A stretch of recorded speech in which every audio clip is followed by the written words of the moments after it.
सगळ्यांचं माझ्या यूट्यूब चॅनलमध्ये मनापासून स्वागत. तर ही पापडी बनवलेली आहे. हे बघा कशी एकदम अशी खुसखुशीत आणि कुरकुरीत झालेली आहे आणि खाण्यासाठी तितकीच चविष्ट आहे. आपल्याला मुलांना डब्याला द्यायचा असेल, छोटा डबा असतो तर त्याला देण्यासाठी, किंवा आपल्याला काहीतरी खावंसं वाटतंय तर अशा वेळेस खाण्यासाठी तर ही पापडी बनवलेली आहे. तर चला तर आपण पाहूया मी ही पापडी कशी बनवलेली आहे ते. तर आता इथं मी घेतलेले आहेत 1 वाटी पोहे. तर आता हे पोहे ना मी मिक्सरच्या भांड्यामध्ये टाकून बारीक करून घेणार आहेत. आपलं जे चपातीचं पीठ असतं ना त्याच्यापेक्षा थोडेसे जाडसर असे मी हे पोहे बारीक करून घेतलेले. आता इथे ना मी अर्धी वाटी डाळ घेतलेले आणि डाळही मी बारीक करून घेणार आहे मिक्सरमधून. ज्या वाटीनं मी पोहे घेतले होते त्याच वाटीनं इथं मी रवा घेतलेला आहे आणि मी 2 वाट्या रवा घेणार आहे. रवा थोडासा जर जाडसर असेल तर हा मिक्सरमधून बारीक करून घ्यायचा. तर आता आहे ना हा रवा मी मिक्सरमधून फिरवून घेणार आहे. आता आहे ना हे जे बारीक केलेलं डाळ आहे ते मी चाळून घेणार आहे, म्हणजे त्यात जर काही जाडसर राहिलं असेल ना ते निघून जाईल. त्यामुळे ना डाळ किंवा आता पोहे आणि रवा हे सगळंच मी ना चाळून घेणार आहे असं.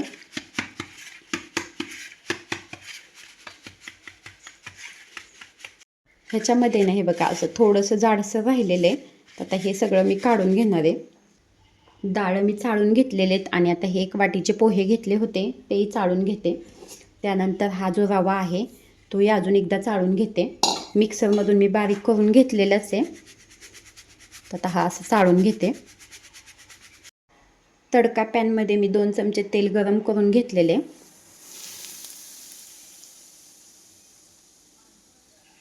गरम तेल घातलं म्हणजे ना आपली पापडी खुसखुशीत होते, त्यामुळे ना हे तेल घालून घेतलेले.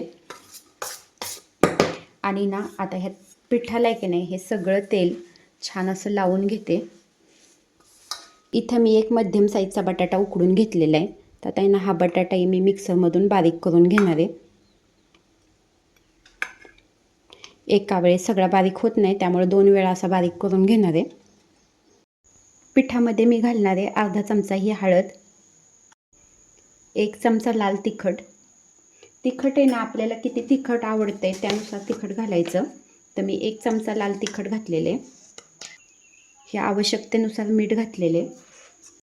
लसूण आणि ओव्यामुळं पापडीची चव आणखीनच वाढते, पण लसूण आणि ओवा शेवग्यामध्ये अडकू शकतो. त्यामुळं मी मिक्सरमध्ये अगदी थोडंसं पाणी घालून एकदम बारीक अशी पेस्ट करून घेतलेली आहे आणि आता तीही घालून घेते. ह्या बटाट्याची मी जी पेस्ट बनवून घेतली होती मिक्सरमधून आता ती टाकून घेते.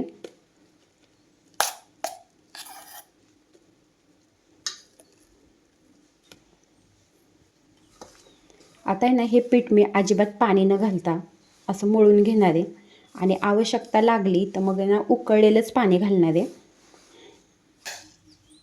पीठ आहे ना मला थोडं घट्ट वाटतंय म्हणून थोडंसं पाणी गरम करून घेतलेलं आहे आणि मीही ना आवश्यक आहे तेवढंच पाणी घालणार आहे. पापडीसाठी आहे ना थोडंसं घट्टच पीठ लागतं, त्यामुळे थोडंसंच पाणी घातलेलं आहे. मला लागेल तसं मी पाणी घालून घेणार आहे.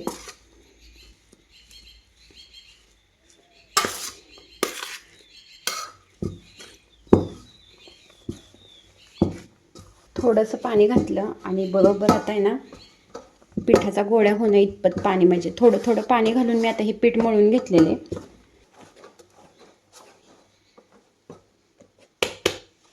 हा मी पिठाचा गोळा मळून घेतलेला आहे. आता एक 20 मिनिटं आहे ना पीठ छान भिजू देणार आहे आणि त्यानंतर मी पापडी बनवून घेणार आहे.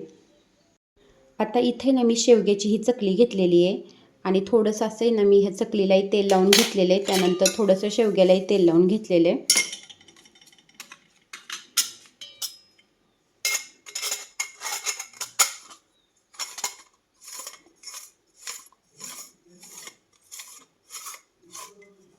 पिठाचा आहे ना हा गोळा घेतलेला आहे आणि आता डायरेक्ट आहे ना तेलामध्येच मी पिळून घेणार आहे. तर त्या शेवग्यामध्ये ना मी हे पीठ भरून घेतलेले. इथे ना मी तेल तापायला ठेवलेलं आहे आणि आता ह्या तापलेल्या तेलामध्येच मी ही पापडी आहे ना पिळून घेणार आहे.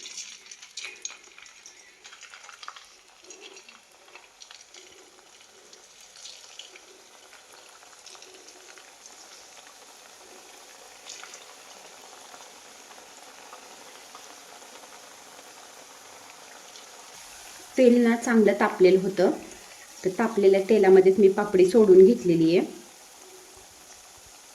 आणि गॅसही मोठाच आहे.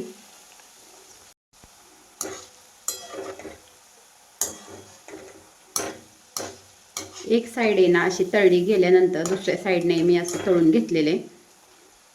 आपण आहे ना पापडी किंवा मग ह्या शेवग्यानी ना चकली सुद्धा अशीच बनवू शकतो, म्हणजे आहे ह्या पिठाची.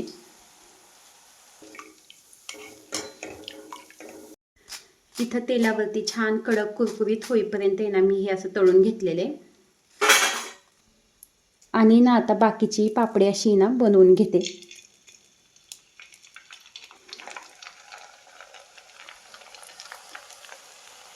इथे ना सगळी पापडी माझी तळून झालेली आहे. आता इथं मी एक वाटीभर ना कढीपत्ता घेतलेला आहे.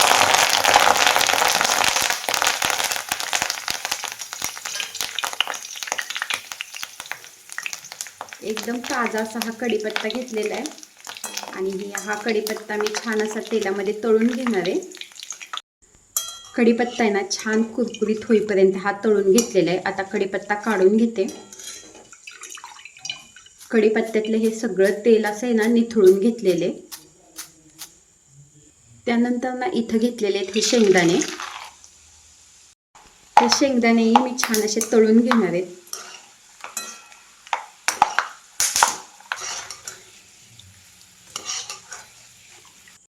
शेंगदाणे मी असे तळून घेतलेले. ह्या शेंगदाण्यामध्ये आणि कढीपत्त्यामध्ये काही मसाला लावलेला नाहीये. तिखट मीठ वगैरे काहीच लावलेलं नाही, म्हणून हे तिखट मीठ लावून घेतलेले. तिखट टाकलेले, त्यानंतर हे मीठही टाकलेले आणि हे थोडंसं ना असं हलवून घेतलेले. शेंगदाणे आणि कढीपत्ता गरम गरमही आहेत त्याच्यामुळे ना, आणि तेलात तळलेले आहे त्यामुळे त्याला पटकन तिखट मीठ लागलेले. हे आपले ना कढीपत्ता आणि शेंगदाणे असे पापडीवरती टाकून घेतलेले आणि खमंग खुसखुशीत आणि मधल्या वेळेस खाण्यासाठी मुलांना छोट्या डब्याला देण्यासाठी अशी ही पापडी तयार झालेली आहे.